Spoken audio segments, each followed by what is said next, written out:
Hey internet friends, these next few videos will be focused on the economy, hyperinflation, and questions of collapse. As of just a few days ago, the media is reporting a shortage of chicken, chlorine, computer chips, gasoline, ketchup, metals, steel, and lumber. Today, I want to solely focus on the shortage in the prices of lumber and their implications since virus coverage has taken precedence in the news cycle. Quote, on Tuesday, May 4th, the price per 1,000 board feet of lumber soared to an all-time high of $1,359. Since the onset of the pandemic, the price of lumber has skyrocketed 280%. And the price of lumber is projected to continue to rise. The explanation we've been given is that at the start of March 2020 lockdown, sawmills basically stopped production. Whilst Americans who were kept from their jobs and confined to their homes saw this as an opportunity to get some home improvement projects they'd been pushing off for years done. So they took to Home Depot and Lowe's, which, by the way, were deemed essential businesses by the government, to stock up on lumber.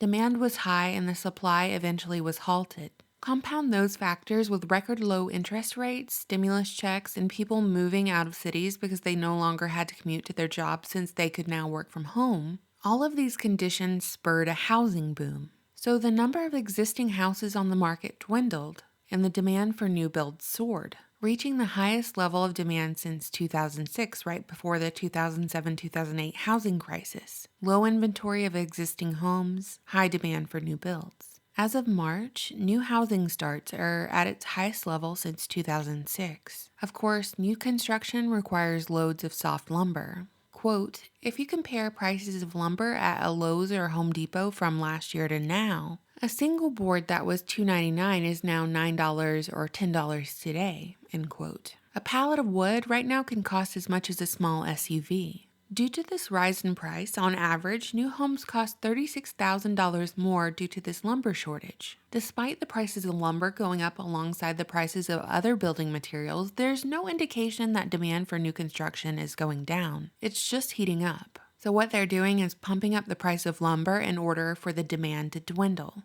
Or at least that's their story. While they're reporting these record prices and explanations for shortages, a few videos have trickled out of social media that put the explanation of legacy media on blast, saying that, in reality, there is no true shortage, it's market manipulation. I stumbled on this yesterday and I just felt I needed to show you this video. I'm just astounded at how much lumber is here, and I'm wondering why there's such a problem at the lumber yards. I'm a flatbed truck driver. I haul a lot of lumber. I can tell you, these lumber yards and these the actual sawmills and the third party, here it is, the third party lumber buyers, they have this lumber stacked up as high as the forklifts will go. They are holding on to it and just barely trickling out a little bit here and a little bit there to keep prices drived up. So what you just saw were huge quantities of lumber just sitting around, and accounts from truckers who haul lumber reporting that they've witnessed the same. The implication being that when only a few companies control the whole market, they can easily create a false scarcity, never letting a good crisis go to waste. What's being suggested here is that lumber retailers just learn that they can charge whatever they want to the consumer during desperate times, just like the oil industry. Now, just because I show you a video from some YouTuber or I give you an MSM explanation doesn't mean I'm endorsing it. I'm just trying to give you different sides of the story so we can all reach our own conclusions. The general definition of market manipulation is the act of artificially inflating or deflating the price of a security or otherwise influencing the behavior of the market for personal gain.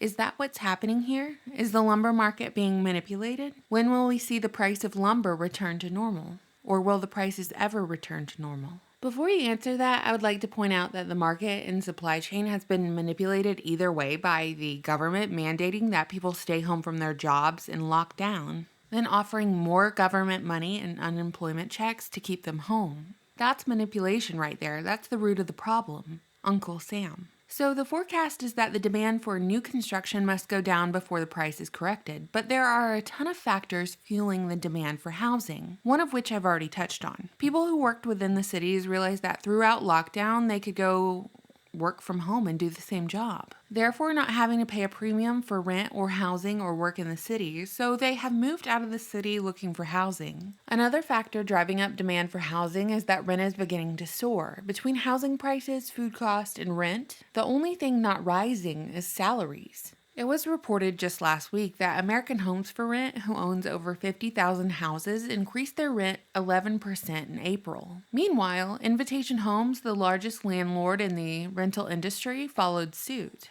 And the explanation given is that, quote, record occupancy rates are emboldening single-family landlords to hike rents aggressively, testing the limits of booming demand for suburban rentals. So the rent on single-family homes outside of the urban area is spiking for those who cannot afford the inflating housing costs of homeownership. This all comes after regular landlords with just a few properties were painted as villains when folks basically lived there for free for the past year in their rental due to government mandate. Now, almost 9 million Americans reported being behind on their rent. The consensus amongst regular old middle-class landlords is that renters sat around, many leaving their jobs to collect unemployment because it paid more to do nothing. And then to top it off, renters made no moves to pay their rent because the government told them they simply didn't have to. Now, landlords are kicking those people out and raising rent in order to recoup. A federal moratorium on evictions is set to expire on June 30th. Quote, leaving millions of tenants facing long-term damage to their credit and potential loss of their homes if they can't scrape together more than a year's worth of back rent. On top of that, quote, this lumber price hike has also added nearly $13,000 to the market value of an average multifamily home. This translates to households paying $119 a month more to rent a new apartment. While there's been a number of shortages over the past year, mass sheep fighting for their toilet paper in the grocery store aisles, limits on how much ammo you can buy, and now housing shortages, the story of lumber is really the tell-all for how this is all going to play out. Because the price of lumber really exacerbates the affordable housing crisis.